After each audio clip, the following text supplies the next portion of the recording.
봅시다. 요한복음 13장 31절에서 14장 7절까지 말씀을 무슨 내용인가 궁금해하면서 또박또박 한번 읽어봅시다.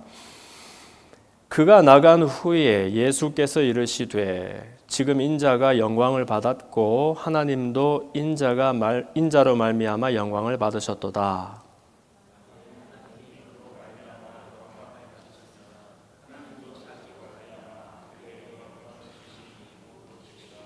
작은 자들아, 내가 아직 잠시 너희와 함께 있겠노라. 너희가 나를 찾을 것이나 일찍이 내가 유대인들에게 너희는 내가 가는 곳에 올 수 없다고 말한 것과 같이 지금 너희에게도 이르노라.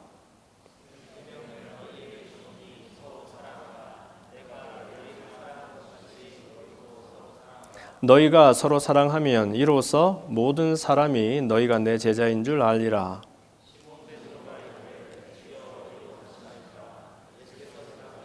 내가 가는 곳에 베드로가 이르되 주여 내가 지금은 어찌하여 따라갈 수 없나이까 주를 위하여 내 목숨을 버리겠나이다.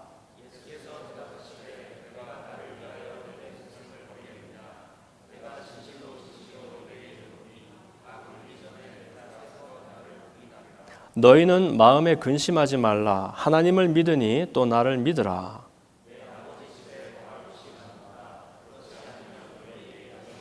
내가 너희를 위하여 거처를 예비하러 가노니 가서 너희를 위하여 거처를 예비하면 내가 다시 와서 너희를 내게로 영접하여 나 있는 곳에 너희도 있게 하리라. 도마가 이르되 주여 주께서 어디로 가시는지 우리가 알지 못하거늘 그 길을 어찌 알겠삼나이까.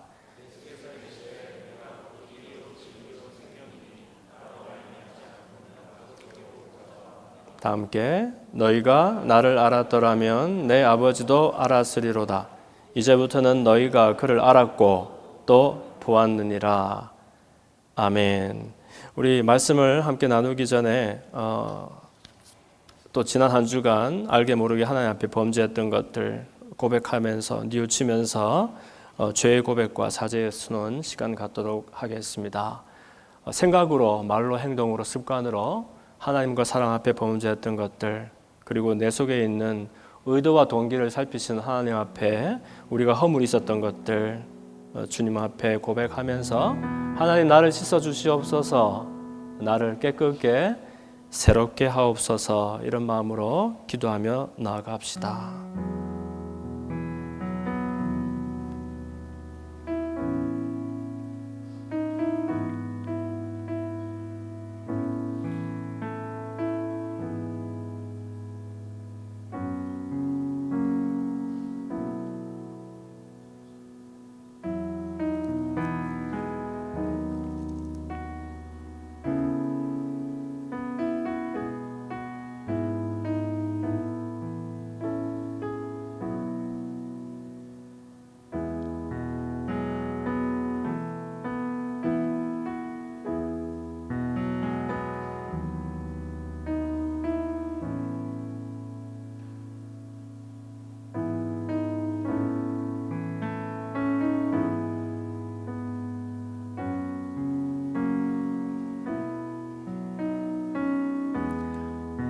살아계신 아버지 하나님, 하나님의 은혜와 사랑에도 불구하고 우리는 날마다 반복하며 실수하고 실패하며 하나님 앞에 하나님의 마음을 아프게 된 일들이 너무나 많았습니다. 우리의 솜씨를 생각하면 주님 앞에 나올 수 없지만 그러나 예수님께서 이루신 일들을 바라보며 담력을 얻어서 예수님을 통하여 하나님 앞에 나오는 길을 택합니다. 이 시간 우리의 마음을 가난하고 겸비하게 만들어 주셔서 우리를 깨끗게 하시고 허물에서 건지시는 하나님의 은혜를 사모하게 하시고 주의 말씀을 대할 때 주님 대하듯 하여서 우리의 가난하고 겸손한 마음으로 하나님의 음성을 듣게 하여 주옵소서. 우리 죄를 고백하며 함께 아파합니다. 그러나 우리를 살리시고 건지시는 주님을 찬양하기 원합니다. 예수님 이름으로 감사하며 기도합니다. 아멘. 요한일서 1장 9절 말씀에는 만일 우리가 우리 죄를 자백하면 저는 미쁘시고 의로우사 우리 죄를 용서하시고 모든 불의에서 우리를 깨끗하게 하신다라고 말씀해 주셨습니다. 그 약속 말씀에 의지해서 선언합니다. 저와 여러분의 죄와 허물은 주 안에서 용서받은 줄로 믿습니다. 아멘. 한번 따라합시다. 길이요 진리요 생명이신 예수님. 이런 제목으로 요한복음 14장 1절에서 7절까지 말씀에 근거해서 은혜를 나눕니다. 오늘은 사실 제가 무슨 내용으로 설교해야 될는지 잘 모르겠습니다. 왜냐하면 지난 한 주간 그 까닭이 뭔지는 모르겠는데 하나님이 이 요한복음 말씀으로 그냥 저를 압도해 주신 것 같아요. 여러분들과 함께 지금 마태복음을 우리 부지런히 읽고 묵상하고는 있습니다만은 그러나 어떻게 이렇게 읽고 하다가 또 여러분과 어떤 설교 말씀을 나눌까 기도하다가 이렇게 이끌려서 만나게 된 본문이 오늘 본문인데 아까 현재 형제도 보니까 길이요 진리요 생명이신 하나님 얘기를 하고 예수님 얘기를 하고 찬양해 보니까 우리가 감추지도 않고 숨지도 않고 주님 앞에 나가겠다 하는 그 내용들을 보니까 또 이 길이요 진리요 생명이신 주님에 대한 이야기가 얽혀 있더라고요. 그리고 여러분들도 그럴 때가 많이 있죠. 성경을 무심코 읽는데 찬양을 그냥 무심코 듣는데 하나님이 주시는 또 말씀과 그분이 우리에게 주시는 감동이 우리를 압도할 때가 있습니다. 그래서 오늘 이 말씀이 그런데 제가 설교를 잘하는 것보다 여러분이 하나님의 말씀 음성을 듣는 것이 더 중요하니까 이렇게 중언부언 안 하려고 이렇게 써봤는데 사람의 글이 너무 힘이 없는 거 있죠. 쓰고 읽어보니까 이건 무슨 신학책을 읽는 것 같으지 설교 같지도 않고 이것이 과연 교회에 안 익숙한 그런 친구들한테는 어떻게 이해가 되고 들려질까 이런 걸 생각하니까 참 내 말에는 능력이 없구나 하는 그런 한탄이 생겼었습니다. 그래서 그러나 사실 주의 말씀은 뭐 배움이 많아야 이해할 수 있고 누릴 수 있는 그런 말씀은 아니겠지요. 참 주님은 어린 아이들도 앉혀놓고서 너무너무 쉽고 적확하게 주의 복음을 말씀해 주셨는데 제 실력이 모자라서 그런 것이지. 그래서 어쨌든 저에게 주신 감동과 또 교훈을 따라서 제가 또 아는 범위 안에서 이렇게 여러분과 나누면 여러분들은 귀를 쫑긋 세우고 대체 이것이 나에게 어떤 말씀이 되는가 한번 같이 살피면서 이 말씀 속의 은혜를 발견했으면 좋겠습니다.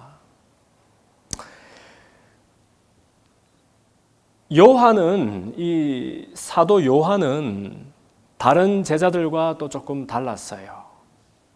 우리가 사복음서가 있는데 마태, 마가, 누가, 요한복음이 있는데 이 다른 앞에 있는 3개 복음서와 이 요한복음도 또 서로 다릅니다.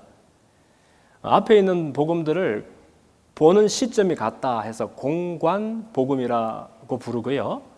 이 마태, 마가, 누가 이 복음서들은 예루살렘 성전이 무너지던 AD 한 70여 년 전후로 해서 이렇게 쓰여졌던 기록입니다.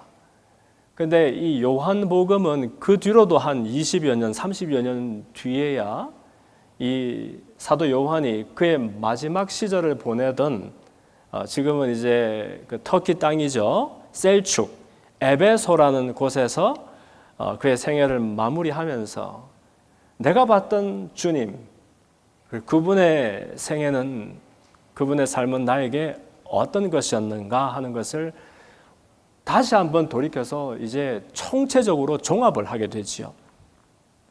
그래서 이 붓을 들었을 때 이 사람의 손이 발발발발 떨렸을 거예요. 왜냐하면 이미 이 사람의 생각과 마음 속에는 온통 주님이 살아서 보이신 그분의 말씀과 생이 이미 담겨 있고 정리가 되어 있습니다. 근데 이미 정리되어 있는 이 얘기들을 어떻게 말로 글로 풀 수 있을까? 발발발 떨면서 아마 붓을 들어서 기록했을 것 같아요. 그래서 앞에 사도들이 복음서를 쓸 때에는 주님이 하셨던 일들이 다 이 사람들이 기억이 나니까, 그리고 당시에는 몰랐지만 돌아보니까 정말 하나님이셨고 하나님의 아들이셨고 단순히 그냥 위인으로 살다 가신 훌륭한 분이 아니라 사람을 사람 되게 하기 위하여 이 땅에 오셨던 우리의 구세주 주님, 그것이 발견되었으니까 제자들이 사도 요한을 빼놓고서는 모든 사람들이 약속이나 한 듯이 그것도 모두 다른 곳에서 다른 민족들을 섬기다가 복음을 위하여 순교를 당했지 않습니까? 그래서 돌이켜서 주님의 생애를 기록하다 보니까 그분이 어떤 말씀하셨나 어떤 일을 하셨나 거기에 초점을 두고서 특히 갈릴리 지역에서의 사역에 이렇게 집중하면서 기록했던 것을 우리가 볼 수 있어요. 그런데 요한의 입장은 또 조금 더 달랐습니다. 왜냐하면 사도들이 사람들에게 이분이 어떤 분이며 어떤 말씀하셨으며 어떤 일을 하셨는가 그것을 보이기 위해서 헌신했다라면, 요한은 아예 예수님의 생애에 압도를 당해버린 거예요. 그의 생애가 사실 예수님 돌아가신 그 뒤로도 사실은 뭐 한 50년 또 더 지난 이야기가 되었습니다만은, 그러나 나를 살리시고 온 세상을 살리기 위하여 자기를 내어주셨던 하나님의 아들로서의 예수님을 생각하면 그의 마음이 평생 졸여지고 두근거려서 견딜 수가 없었던 이 압도당했던 요한이 주님의 생애를 기록하려고 하니까 발발발발 떨려서 붓을 제대로 놀리지 못하는 그 모습이 제 눈에 생생한 것 같아요. 그래서 요한복음은 시작부터가 엄청나게 비장하게 그리고 함축적으로 이렇게 시작을 합니다. 마치 이것은 그냥 쾅 하면서 뇌성이 이렇게 땅을 때리는 것 같은 그런 선언인데요. 요한복음 1장에 태초에 말씀이 계시니라, 이 말씀이 하나님과 함께 계셨으니 이 말씀은 곧 하나님이시니라. 그가 태초에 하나님과 함께 계셨고 만물이 그로 말미암아 지은 바 되었으니 지은 것이 하나도 그가 없이는 된 것이 없느니라. 그 안에 생명이 있었으니 이 생명은 사람들의 빛이라. 그러나 빛이 어둠을 비추되 어둠이 깨닫지 못하더라. 라고 마치 모든 것을 다 알고 있는 사람이 녹여서 마치 한 그 패러그래프 안에다가 그냥 선언을 해버리듯이 이렇게 함축적으로 말하고 있는 거예요. 그러면서 그 말씀이 육신이 되어서 사람 몸을 입고 우리 가운데 거하심에 우리가 그의 영광을 보니 아버지의 독생자의 영광이요 그 은혜와 진리가 충만하더라, 이렇게 말씀하고 있어요. 너무 함축적이어서 사실은 이 단어 하나하나가 우리가 오랫동안 붙들고 실험해야 되는 그런 얘기입니다만은, 어쨌든 요한은 어렴풋이 알고 있지 않냐고 선명하게 뚜렷하게 예수님의 생애를 보았고 그 예수님의 생애를 통해서 그분이 이 땅에서 이루시려고 하셨던 그 영광이라는 것이 대체 무엇인지를 온몸으로 이제 헤아리고 이해하게 되었던 것 같아요. 여러분, 예수님이 말씀하셨던 영광이라는 것이 대체 무엇일까요? 우리는 오늘날 얘기하면 영광, 그러면 좋은 것 아닙니까? 아유, 뭐 그렇게 말씀해 주시는 영광입니다 라든지 glory, 정말 광채가 나고 빛이 나고 놀랍고 좋은 거 아닙니까? 사실 예수님도 계속해서 이 마지막 순간이 그에게 다가올 때에 거듭거듭 이 영광에 대해서 말씀을 하셨었어요.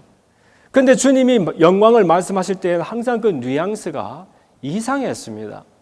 내가 장차 영광을 받아야 하겠다라고 말씀하셨고요. 그 영광의 때가 아직은 이르지 못했다라고 말씀하셨고요. 그러나 곧 이룰 것이다 라고 거듭 말씀을 하셨어요. 그런데 사실은 제자들도 어느 누구도 이 주님이 말씀하시는 영광이 무엇인지 알아들을 수가 없었지요. 이 영광만큼 여러 번 반복해서 하신 말씀이 또 이런 것이 있어요. 너희들은 아직 내가 하는 말이 무슨 말인지를 알지 못한다.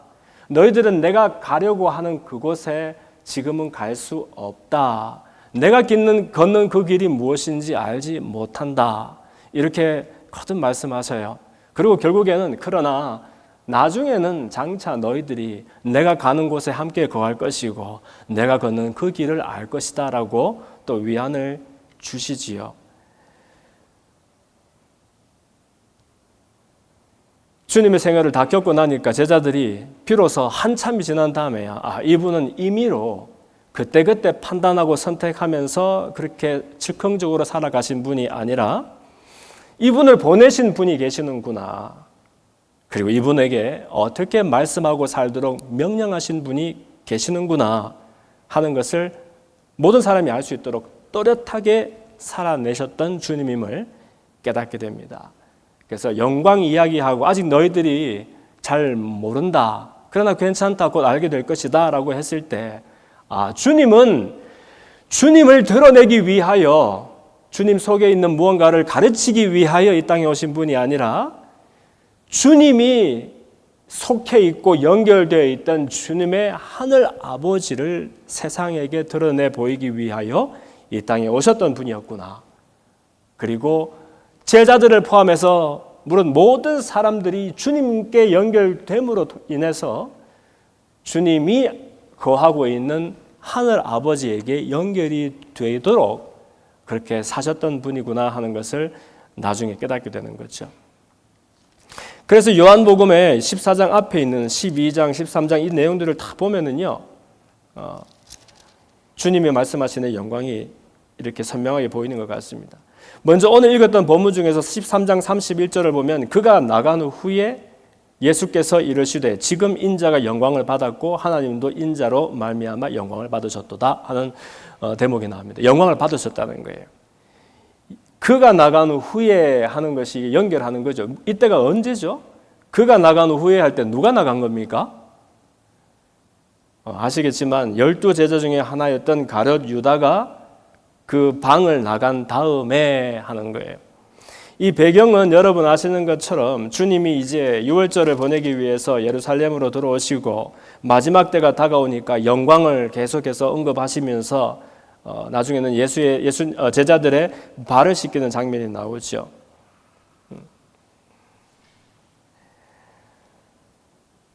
심지어 예루살렘 성에 입성할 때에도 제자들은 처음에는 그 일이 왜 일어나야 되는지를 몰랐어요.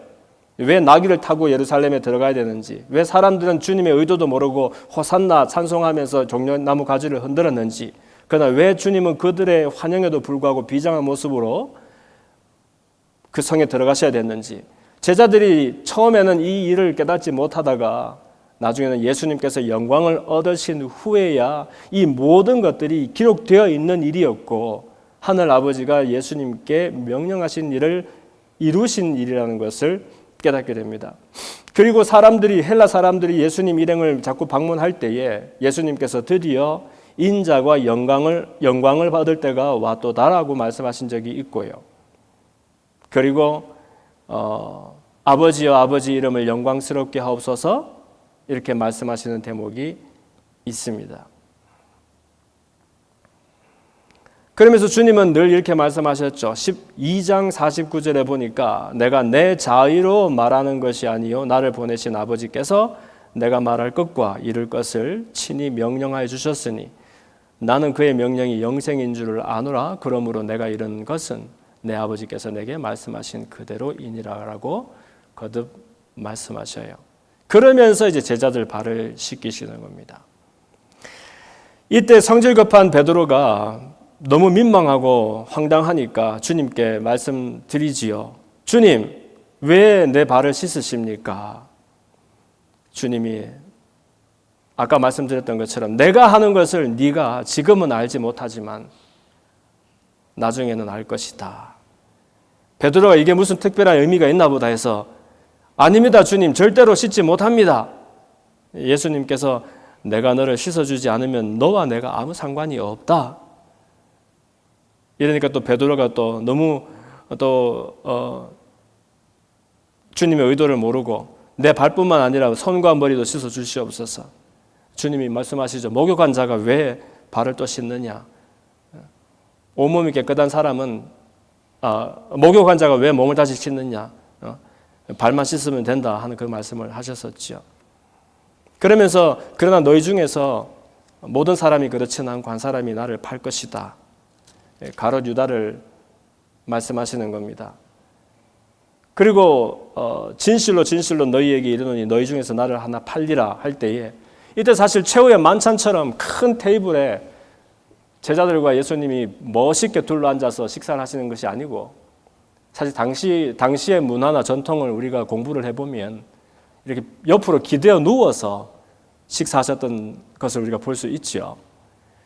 그래서 옆으로 기대어 눕는다는 것은 이렇게 발꿈치로 바닥을 이렇게 받치든지 아니면 어깨로 받치든지 해서 한 사람의 머리가 다른 사람의 가슴팍에 닿도록 이렇게 빙 둘러 앉아서 아니면 디귿자 모양으로 해서 당시에 식사를 하셨을 것으로 볼 수 있어요. 그러니까 사도 요한의 머리는 주님의 품쪽에 있었고 주님의 머리는 사실은 가롯 유다의 품쪽에 있었던 것 같습니다. 그렇게 앉아있는 중에 주님이 자꾸 너희 중에 하나가 나를 팔 것이다 라고 말하니까 제자 중에서 도대체 누가 우리를 팔겠느냐. 성질 급한 베드로가 다시 사도 요한에게 눈짓을 했죠. 무슨 말입니까? 눈짓을 하면서 야, 너 주님께 한번 물어봐봐. 주의 사랑하는 제자가 사도 요한을 말합니다. 주님, 누가 주님을 팔겠습니까? 내가 떡을 한 조각 가져다가 적셔서 주는 사람이 그 사람이다 하면서 떡 한 조각을 누구에게 줍니까? 가롯 시몬의 아들 유다에게 줍니다. 그러면서 이 유다에게 하는 말이 네가 하려고 하던 일을 속히 해라. 제자들은 그 하려고 하던 일이 뭔지 몰랐죠. 가롯 유다가 우리 돈 맡은 사람이니까 지금 6월절도 다가오고 나가서 얼른 음식을 사오라는 그런 말인가 보다 정도로 짐작을 했지만 사실 이미 마음속에 주님을 돈 받고 팔아넘기기로 작정했었던 유다는 자기의 의도가 주님 팔아넘기려는 의도가 들켜지면 사람은 더 분노하게 되죠. 마음속에 원망과 저주가 생겨서 그 자리를 떠나가게 되는 겁니다. 그래서 이 유다가 떠나간 후에 주님께서 바로 하시는 말씀이 지금 인자가 영광을 받았다. 그리고 하나님도 나로 말미암아서 영광을 받으셨다. 이런 도무지 이해할 수 없는 그런 말씀을 하시는 거예요. 여러분, 이때의 영광이 뭡니까 대체? 모든 것을 쏟아부어서 가르치고 섬겼던 심지어 발까지 씻겨줬던 그 제자들 중에서 한 사람에게 배신을 당하고 팔려나가야 되는 분이 대체 그 사람을 통해서 무슨 영광을 받으셨기에 이런 말씀을 하셨던 것일까요? 그것은 주님의 생애는 자기의 본체의 자리를 벗어 던지고 사람 살리기 위하여 사람처럼 되어서 이 땅에 오셨던 분이셨기 때문에 그분의 가장 중요한 일은 다름 아니라 그분을 보내신 아버지의 뜻을 이루는 일이었습니다. 그리고 그 일이라는 것은 사람이 스스로 찾지 못하는 사람이 사람 되는 길, 사람이 생명을 얻고 살게 되는 일, 원래 사람의 자리로 돌아가게 되는 그 길을 밝혀주는 길, 사람은 스스로 찾지 못하는 그 길이 길 자체가 되어줄 수 있도록 자기를 내어주시는 일이었단 말이에요. 온전한 사람의 몸으로 시간과 공간의 제약 속에 들어오셨던 분이 있기 때문에 배고픔과 아픔과 주림과 속상함과 모든 것들 우리처럼 다 경험하실 수밖에 없는 그분. 그러나 그런 제약 속에서도 보내어진 이유를 살고자 결단하고 실제 살아내셨던 그분. 결국은 그 살아내는 그 길이 나를 내어주고 내가 그 길 자체가 되는 일이 이루어질 때 이분의 생애의 의미가 실현이 되고 이분에게 주어질 수 있는 영광이 이루어진다는 말입니다. 나를 보내신 이의 목적을 내가 이루고 내가 영광을 받았으니 이제 나를 통하여 나를 보내신 아버지께서 영광을 얻으신다 하는 겁니다.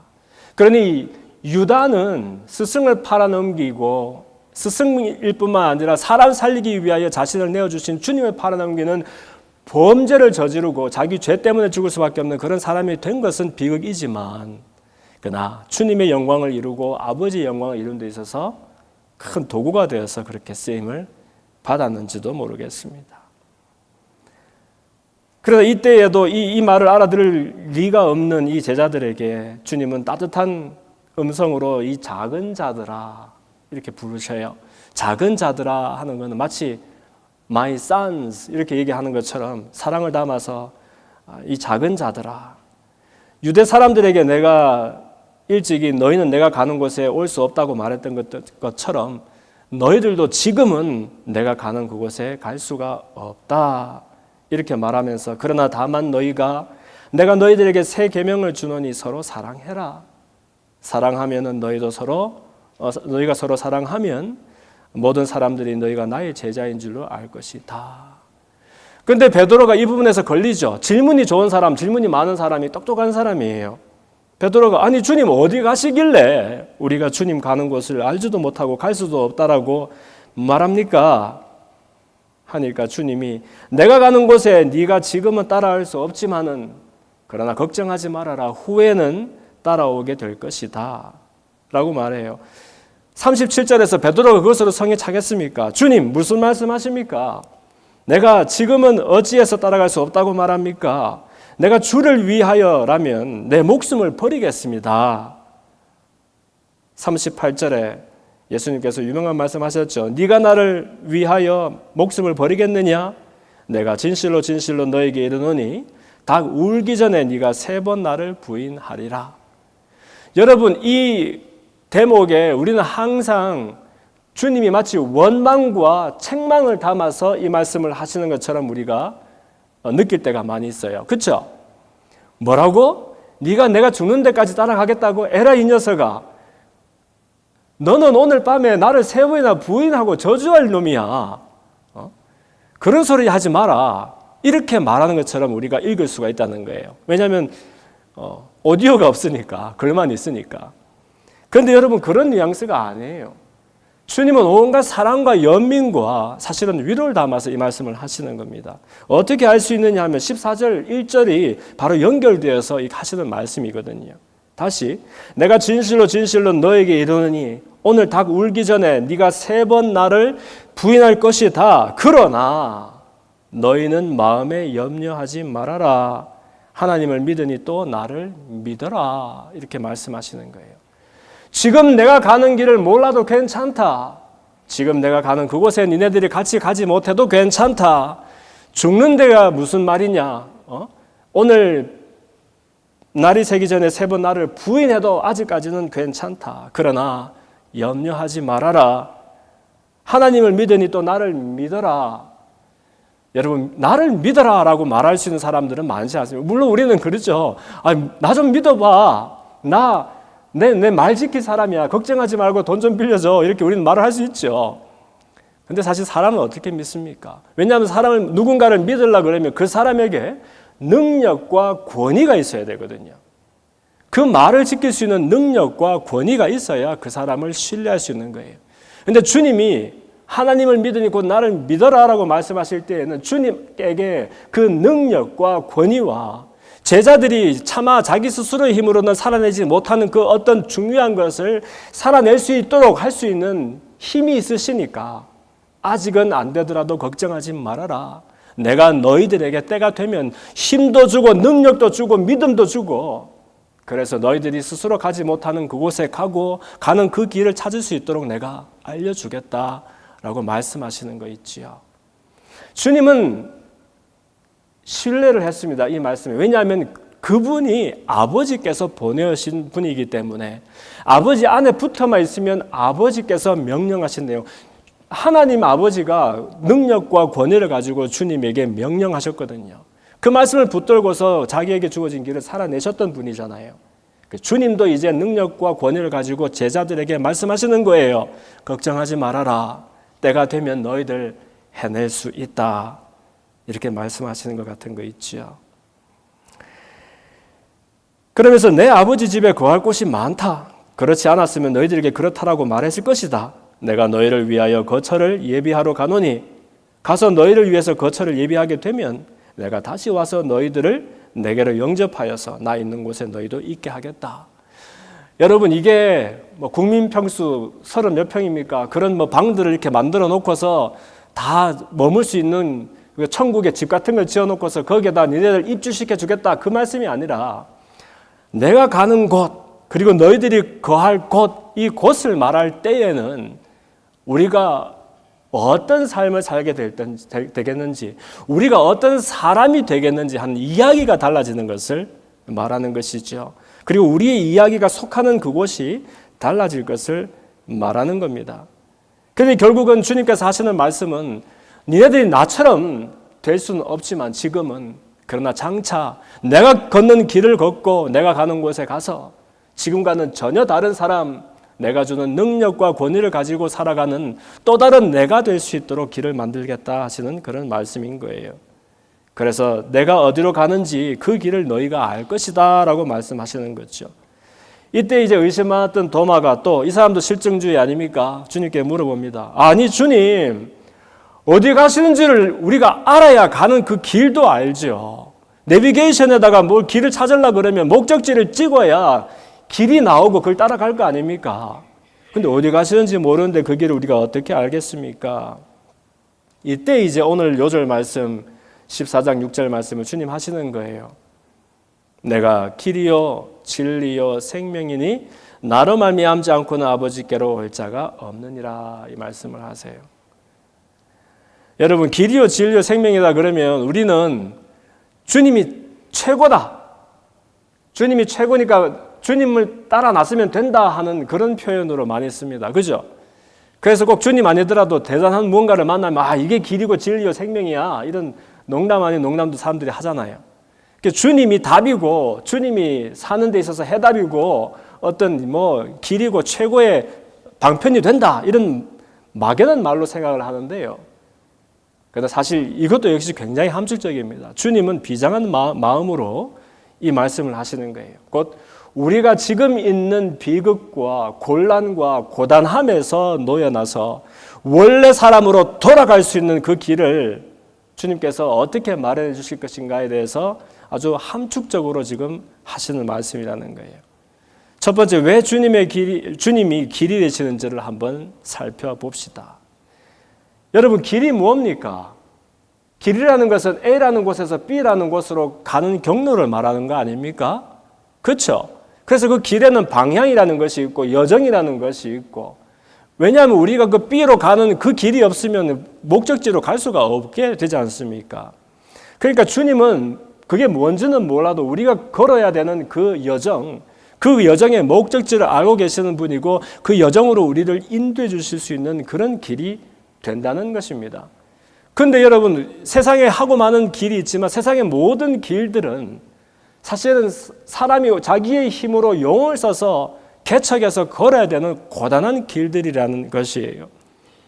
지금도 여러분 이제 로마에 가시면은 로마의 국도 1번부터 8번까지가 다 비아 아피아 비아 뭐식 이렇게 해가지고 이렇게 길에 이름이 붙어 있지 않습니까? 이 길들이 사실은 이미 기원전 몇백 년 전에 세워졌던 그런 길들입니다. 비아 아피아만 보더라도 그게 로마에서 출발해서 이탈리아 반도의 그 남동쪽 해안에 이르기까지 그 몇백 킬로 되는 그 길 아닙니까? 그 길이 왜 만들어졌습니까? 그 길로 수십만 명의 노예들이 끌려갔으며 군사로 징집되었던 사람들이 로마의 이름으로 전쟁을 치기 위하여 걸어야 됐던 길이었으며, 당시에 모든 세상의 길은 로마로 통한다라고 말했죠. 그 비아 무슨 비아라고 불렸던 그 모든 길들이 결국은 로마로 향하면서 세상을 다스리고 정복하고 지배해야 되는 로마의 힘을 상징하는 어떤 그런 길들이었다는 것이에요. 그러므로 오늘날에도 사람이 만들고 걷고 부지런히 달리는 그 모든 길들은 사실은 어떻게 하면 내가 더 반듯하게 서서 더 많은 것을 누리고 많은 것을 이루고 더 높아지고 영광을 누리게 될까 하는 우리 사람들 마음속에 심겨져 있는 이 타락을 경험한 모든 사람들이 공유하고 있는 네피림의 그런 스피릿을 우리가 공유를 하고 있다는 거예요.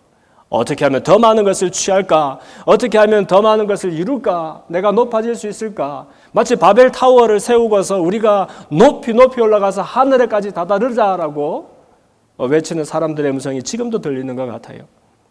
그런데 주님의 길은 이 비아 아피아 같은 사람의 힘을 동원해서 그 힘을 뽐내야 되는 그런 고단한 길이 아니라 비아 돌로로사라는 게 지금도 여러분 예루살렘의 그 구성을 들어가 보면은 주님께서 사람들은 막 종려나무를 흔들면서 주님 오셔서 우리를 구원해 주시옵소서 이렇게 막 환호할 때 주님은 죽으러 들어가신 그 길이잖아요.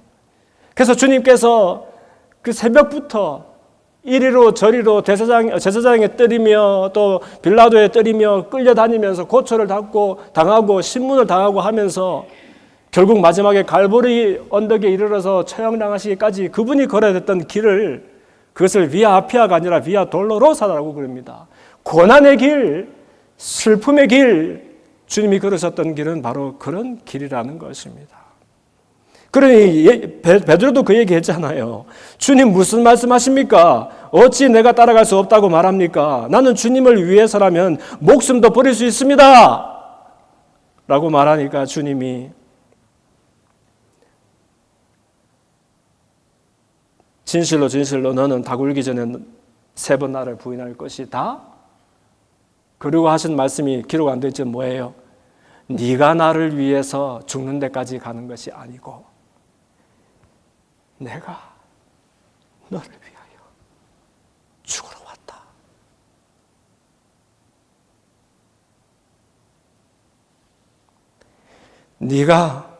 내가 죽는 데까지 따라가는 것이 아니고 내가 너를 위하여 죽으러 왔다. 그 말씀이잖아요. 주님이 걸으신 길은 사람들은 지금도 예수 이름을 환호하면서 주님, 난 주님을 사랑해요. 주님을 섬기기를 원해요.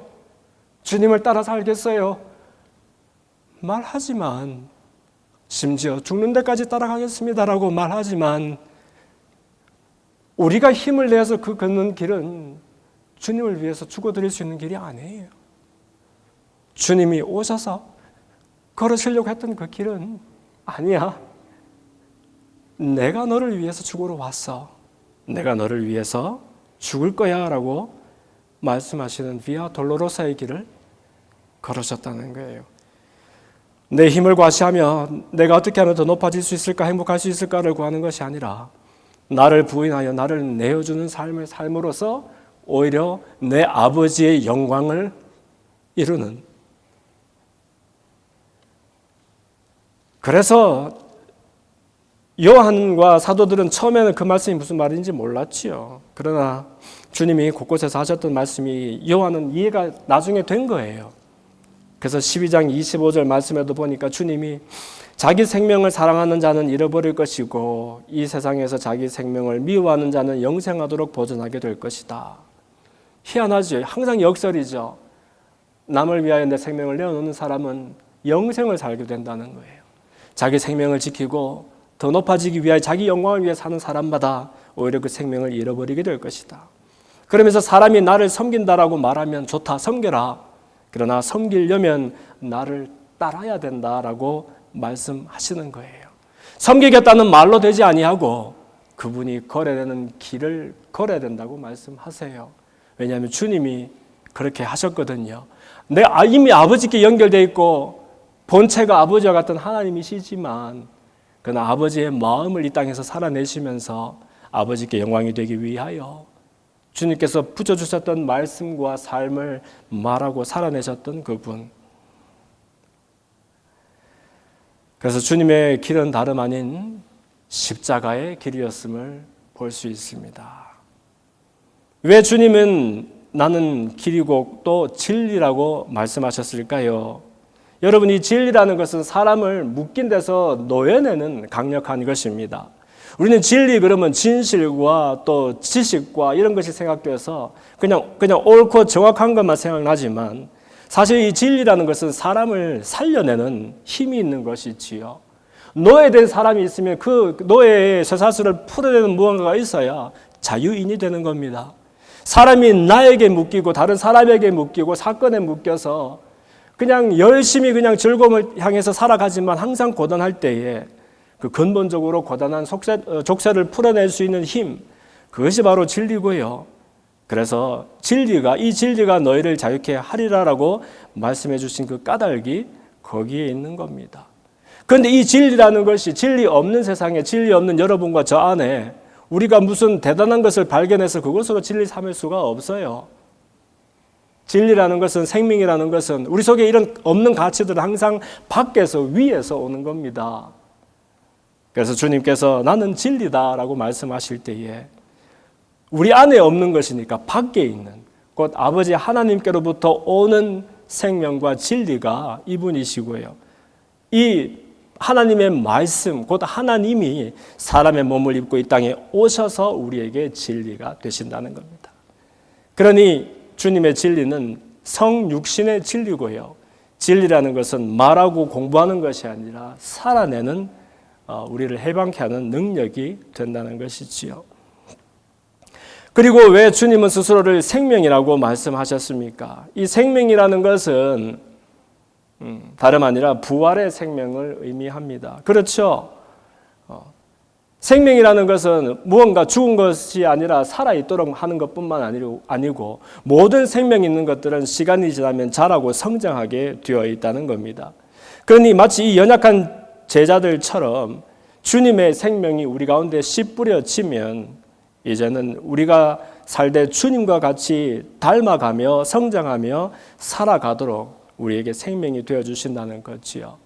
그래서 주님은 늘 스스로를 말씀하실 때, 특히 요한은 이제 자기 생애를 다 살고 돌이켜보니까 주님이 하셨던 그 모든 것들이 압축되고 정리되면서 이제 요점이 만들어지는 거예요. 아, 주님은 아버지께서 의도하시고 보내신 이유들을 살아내신 분이었구나 하는 것을 알 수 있죠. 그러니까 주님은 계속해서 말씀하시고 있거든요. 나를 본 사람은 아버지를 본 사람이다. 나를 아는 사람은 나를 통하여 아버지를 아는 사람이다. 사람이 하나님을 알 수가 없게 된 거예요. 우리가 나빠서가 아니라, 원하지 않아서가 아니라, 우리가 누군가를 알면 그분이 어떻게 하나님이겠으며, 우리가 누군가를 보았으면 어떻게 그분이 하나님일 수가 있겠습니까? 그래서 사람이 볼 수도 없고 만날 수도 없고 만나도 알 수가 없게 된 그 하나님을 사람에게 보여주고 경험케 하고 누리게 하기 위하여 사람의 몸을 입고 오신 하나님이시잖아요. 그래서 나를 본 사람은 아버지를 본 사람이요, 나를 알게 된 사람은 아버지를 알게 된 사람이다. 구원이 뭡니까? 하나님을 아는 것과 그에 보내신 예수님을 아는 것이 구원이다라고 말씀하시잖아요. 내가 아버지께 속해 있기 때문에 나에게 속한 사람들이 아버지께 속하게 된다는 말씀을 하시는 거예요.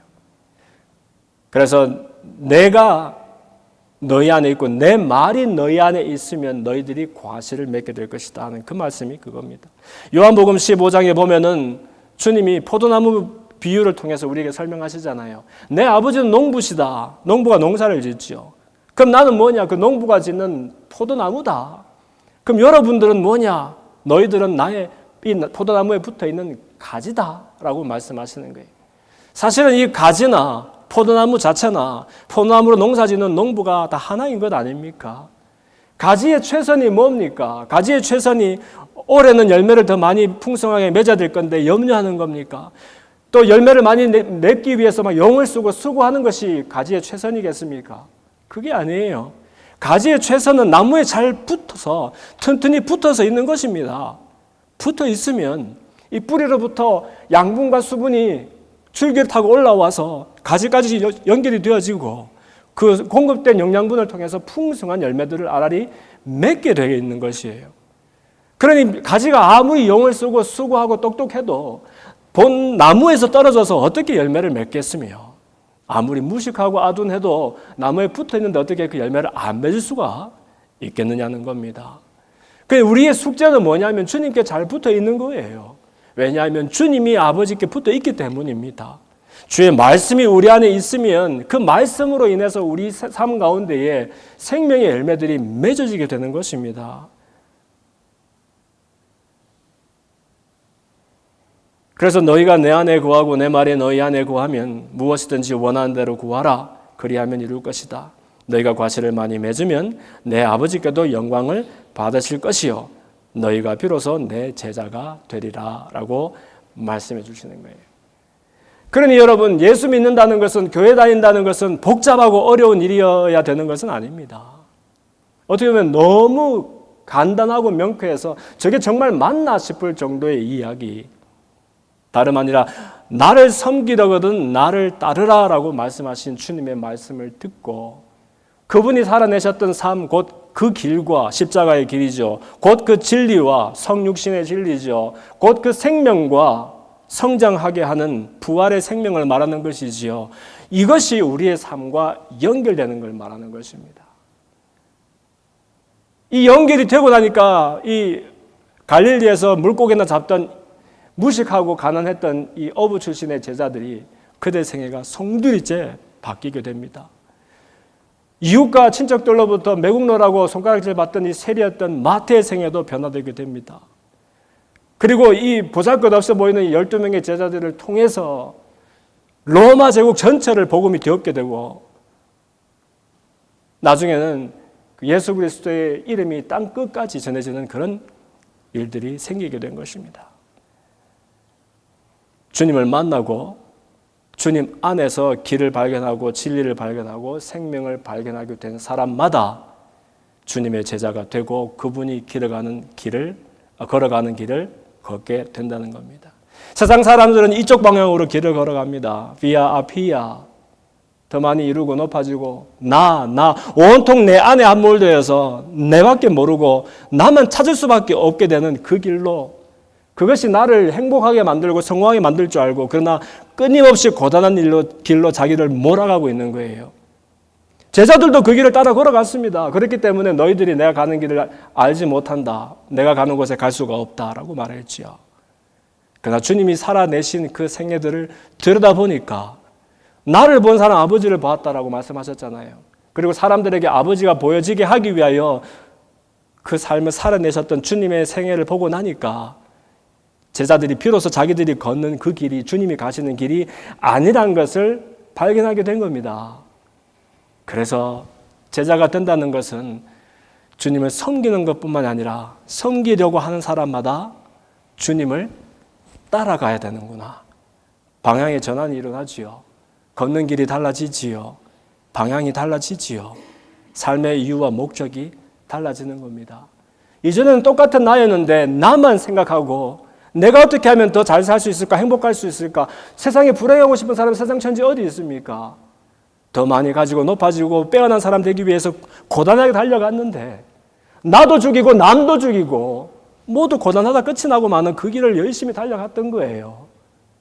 그러나 주님이 사시는 그 삶을 한번 들여다보니까, 시간이 지나고 보니까 주님은 자기를 보여주신 것이 아니라 아버지를 보여주신 거예요. 우리가 눈을 떠도 볼 수가 없는 그 하나님의 성품을, 사실은 원래 우리가 그렇게 지어지도록 그분의 형상 따라 지으셨던 그 형상을 우리가 주님을 통해서 보게 된 겁니다.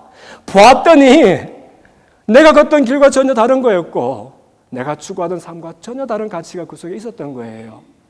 뭐예요? 돌아서라는 거예요. 주님을 섬긴다라고 말만 하지 말고 주님의 길을 따라 걸으라는 거예요. 그런데 이 길, 걷는 길이 사람을 고단하게 만들고 사람을 피곤하게 만드는 그런 이상한 길이 아니고, 나를 따르려거든 너를 부인하고 십자가를 지고 나를 따르라. 그리고 내게서 멍에를 메고서 나에게 배워라. 그러나 내 멍에는 쉽고 가볍다라고 말씀해 주시잖아요. 나를 부인했는데 내 안에 생명이 가득하고 내가 아니라 남을 위해서 살았는데 내 인생이 이전보다 더 행복하고, 그리고 주님을 따르고 섬긴다라고 말했는데 알고 보니까 내가 결국은 살고 원래 사람의 길을 찾아가는 그 길, 나중에는 주님이 계시는 곳을 내가 어딘지 알게 되고 그곳에 함께 거하게 되는 그 길. 모르겠어요. 이것을 보고서 하늘나라라 그러는지, 이것을 보고서 천국이라 그러는지, 이것을 보고서 영원한 생명, 영생이라 그러는지, 이것을 보고서 구원이라 그러는지. 그러나 우리가 주님을 따른다라고, 섬긴다라고 말하면 함께 이 길을 잠시 용기 내어서 다 함께 걷게 되는 그런 은혜가 있었으면 좋겠습니다. 주님의 제자된 삶은요, 너무너무 가슴 벅찬 그런 것입니다. 나를 위해 사는 사람은 내 생명을 살리기 위해서 용을 썼는데 그 생명을 잃어버릴 것이라고 말했잖아요. 내 생명을 버리는 사람마다 그 생명이 더 풍성하게 얻게 된다는 것이 마치 우리가 희생하면서 막 고생하면서 살아야 된다는 그런 말 아닙니다. 삶의 이유와 목적과 방향이 바뀌는 겁니다. 다른 사람을, 연약한 사람을 세우고 도움이 필요한 사람에게 나를 내어주고, 그러나 그것이 내 수고와 내 손해가 되는 것이 아니라 사실은 내가 살아나는 그런 길. 누군가를 뜨겁게 사랑해 보십시오. 그 사랑이 나에게 수고가 됩니까? 그 사랑 때문에 내가 살맛이 나게 되는 건 아닙니까? 다른 사람에게 내가 의미가 되어 보십시오. 그것이 나에게 수고로운 일이 됩니까? 내 인생이 더 의미 있고 가치 있는 그런 일이 되지 않습니까? 사람과 사람이 서로 마주 섰을 때에는 나의 연약함을 비춰보는 그런 거울로 주님이 보여주신 것입니다. 그런데 나의 연약함을 알고서 그것을 끝이 나면 답이 안 나오잖아요. 주님은 우리에게 우리가 가야 될 곳, 회복해야 될 장차 모습을 보여주시는 거울이 되어주시는 것이죠. 다른 사람이 연약함을 바라볼 때 내 안에 있는 더 큰 연약함을 알아가도록 선물로 그렇게 거울로 받은 것이고요. 그러나 주님의 삶을 볼 때에는 내가 장차 가야 될 그곳, 내가 회복해야 될 나의 모습을 주님 속에서 발견하는 것입니다. 왜냐하면 주님은 자기를 드러내신 것이 아니라 아버지를 드러내셨고, 주님을 알게 되는 사람마다 하나님을 알게 된다라고 말씀하셨으니까요. 얼마나 전달이 되는지 모르겠습니다. 그러나 나는 길이요 진리요 생명이라고 말씀하신 주님이 내가 최고야, 나만 따라오면 돼 라고 말씀하신 것이 아니라, 알고 보면 그분도 공간과 시간의 한계를 가지고 사람의 몸으로 이 땅에 오셨던 분이, 그러나 끝까지 아버지를 신뢰하며 아버지께서 명령하신 일들을 살아내셨던 그분의 삶, 우리도 그분의 삶을 따라 살아가면서 우리 속에 생명을 얻게 더 풍성하게 얻게 되는 그러한 감격과 또 기쁨들이 있었으면 좋겠습니다. 자리에서 한번 일어나 봅시다. 일어나서 우리 짧게나마 기도합시다.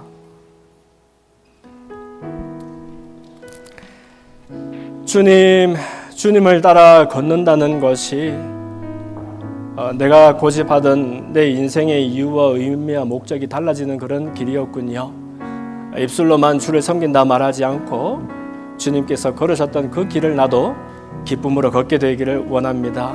십자가의 길이 희생과 고난과 또 수고로운 길로 보이지만, 그러나 그것이 결국에는 나를 살리고 남도 살리고 우리 모두가 주께서 선물하시는 생명을 누리게 되는 길이라는 것을 보게 되었습니다. 믿음 주시고 용기 주시고 겸손한 마음을 주셔서 다 함께 어깨를 나란히 하여 십자가의 길, 성육신의 진리, 부활의 생명을 살아가는 우리가 되게 하여 주옵소서. 다 함께 짧게나마 기도하겠습니다. 할렐루야.